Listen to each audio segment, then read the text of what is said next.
എൻ്റെ പേര് അമയ പ്രേജു എം. ഞാൻ 3ാം ക്ലാസ്സിൽ പഠിക്കുന്നു. എൻ്റെ വിദ്യാലയത്തിൻ്റെ പേര് ഉർസുലൈൻ സീനിയർ സെക്കൻഡറി സ്കൂൾ. അമ്മപ്പൂക്കൾ അടർന്നപ്പോൾ മകന്റെ ദുർഗന്ധം. സ്നേഹമുള്ള DCL കുടുംബാംഗങ്ങളെ, കഴിഞ്ഞ ആഴ്ച സോഷ്യൽ മീഡിയയിൽ വൈറലായി ഓടിയ ഒരു വീഡിയോ കാണുവാനിടയായി. ഒരു വലിയ വീട് കോടികൾ മുടക്കി പണിതതാണെന്ന് കണ്ടാൽ മനസ്സിലാകും. വീട്ടിനകത്തും പുറത്തും നിറയെ പോലീസുകാരും നാട്ടുകാരും. അകത്തു കയറിയിട്ട് പുറത്തിറങ്ങുന്ന എല്ലാവരും തൂവാല കൊണ്ട് മൂക്കും വായും പൊത്തിപ്പിടിച്ച് പുറത്തേക്ക് ഓടി വരുന്നു. ചിലർ ഛർദ്ദിക്കുന്നു. ഉത്തരേന്ത്യയിൽ മധ്യപ്രദേശിലെ ഇൻഡോറിലാണ് ഈ വീട്. എന്താണ് സംഭവം എന്ന് അറിയാമോ? ആ വീട്ടിൽ ഒരു ദാരുണ സംഭവം നടന്നു. വീട്ടിൽ നിന്നും കനത്ത ദുർഗന്ധം പടർന്നപ്പോൾ നാട്ടുകാരാണ് പോലീസ് സ്റ്റേഷനിൽ വിളിച്ചു പറഞ്ഞത്. പോലീസ് വന്ന് നോക്കുമ്പോൾ കണ്ടത് ഞെട്ടിക്കുന്ന കാഴ്ച. അച്ഛനും അമ്മയും മരിച്ച് അഴുകിക്കിടക്കുന്നു. അച്ഛൻ മരിച്ചിട്ട് 30 ദിവസവും അമ്മ മരിച്ചിട്ട് 20 ദിവസവും ആയത്രേ. കൂട്ടുകാരെ, ഈ അച്ഛനും അമ്മയ്ക്കും ഒരേ ഒരു മകനേയുള്ളൂ. അയാൾ അമേരിക്കയിലാണത്രേ. വാർഷിക വരുമാനം 1 കോടിയോളം വരും എന്നാണ് കേട്ടത്. എന്നാലും 2 ജീവിതങ്ങൾ സമ്പൂർണമായി സമർപ്പിച്ച് വളർത്തിയ പുന്നാര മകൻ മരണനേരത്ത് പുതക്കാൻ ആ മാതാപിതാക്കൾക്ക് 1 കോടി മുണ്ട് പോലും കൊടുത്തില്ല. സ്വന്തം കാര്യം സെറ്റായി കഴിഞ്ഞപ്പോൾ അവൻ സ്വന്തം മാതാപിതാക്കളെ മറന്നുപോയി. വാർദ്ധക്യം ബാധിച്ച് രോഗം വന്ന് അവശരായി സഹായത്തിനായി ഒറ്റയ്ക്കിരുന്നു നിലവിളിച്ച ആ മാതാപിതാക്കളുടെ അവസ്ഥ കൂട്ടുകാർ നിങ്ങളുടെ ചിന്തയ്ക്ക് വിഷയമാക്കണം. ഏകമകൻ പിറന്നു വീണ നിമിഷം മുതൽ അമ്മിന്റെ പാലും അച്ഛൻ്റെ നെഞ്ചിൻ ചൂടും വാസനാ സോപ്പുകളും സുഗന്ധ ചാമരവും തേച്ചു കുളിപ്പിച്ച് വാത്സല്യത്തേനും ചക്കരയുമ്മകളും നൽകി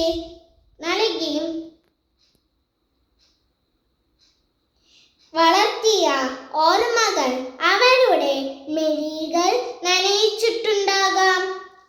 വീട് ഇൻഡോറിലാണെങ്കിലും മകന്റെ ഹൃദയത്തിന്റെ ഔട്ട്ഡോറിലായിരുന്നു ആ മാതാപിതാക്കൾ. അതുകൊണ്ടാണ് മാതാപിതാക്കളുടെ ശരീരം വീട്ടിൽ കിടന്നു അഴുകിപ്പോയപ്പോൾ നാട് മുഴുവൻ നിറഞ്ഞത് ആ മകന്റെ മനസ്സിന്റെ ദുർഗന്ധമായിരുന്നു എന്ന് നാട്ടുകാർ പറഞ്ഞത്. എന്തായിരിക്കും അവസാനം വരെ അവർ ഓർത്തത്? എന്തായിരിക്കും ആ അച്ഛന്റെ അവസാനത്തെ വാക്കുകൾ? മരിച്ചു കിടക്കുന്ന ആ പാവം അച്ഛന്റെ ശരീരം പുഴുവരിക്കുന്നത് കൊണ്ട് മകനെ വിളിച്ചു കരഞ്ഞു മരിച്ചു വീഴുന്ന ഒരമ്മ. ഇതെല്ലാം ഇന്ത്യയിൽ സംഭവിച്ച കാര്യങ്ങളാണ് കൂട്ടുകാരെ. നാട്ടുകാരും പോലീസും വന്നപ്പോൾ 2 പേരുടെയും ശരീരം പുഴുവരിക്കുന്നത് കണ്ടുകൊണ്ട് കണ്ണു പൊത്തി കരഞ്ഞു പോയത്രേ. കൊച്ചേട്ടന്റെ കത്ത് വായിക്കുന്ന എല്ലാ കൂട്ടുകാരും ഇപ്പോൾ വായന അവസാനിപ്പിച്ച് സ്വന്തം മാതാപിതാക്കളുടെ മുഖത്തേക്ക് ഒന്ന് നോക്കുമോ? ആ മുഖത്ത് സ്നേഹത്തോടെ ഒരു ചക്കര ഉമ്മ കൊടുക്കാമോ? ഞാൻ എവിടെയെല്ലാം പോയാലും, എത്ര വലുതായാലും, ആരായി തീർന്നാലും, എത്ര വലിയ കോടീശ്വരനായാലും, എന്നെ ഞാനാക്കിയ എൻ്റെ അച്ഛനെയും അമ്മയെയും ഞാൻ ഒരിക്കലും മറക്കില്ല എന്ന് ആ മുഖത്ത് നോക്കി പറയാമോ? പ്രിയ കൂട്ടുകാരെ, ഈ ഒരു കാലം ഉപഭോഗ സംസ്കാരത്തിൻ്റെ വായിച്ച കാലമാണ്. ഉപയോഗമില്ലാത്തതിന് ഉപേക്ഷിക്കാനുള്ള പ്രലോഭനത്തിനു അടിമപ്പെടുന്നവരുടെ കാലമാണ്.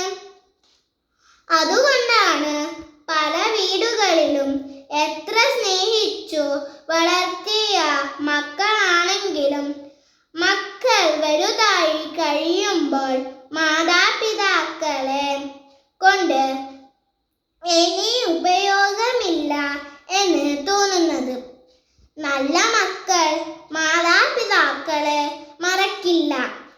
എത്ര അസൗകര്യം ഉണ്ടായാലും, എത്ര നഷ്ടങ്ങൾ ഉണ്ടായാലും, മാതാപിതാക്കളാണ് ഞങ്ങളുടെ ഏറ്റവും വലിയ സമ്പത്ത് എന്ന് പറയാനുള്ള ധൈര്യവും ബോധ്യവും നല്ല മക്കളുടെ സമ്പാദ്യമാണ്.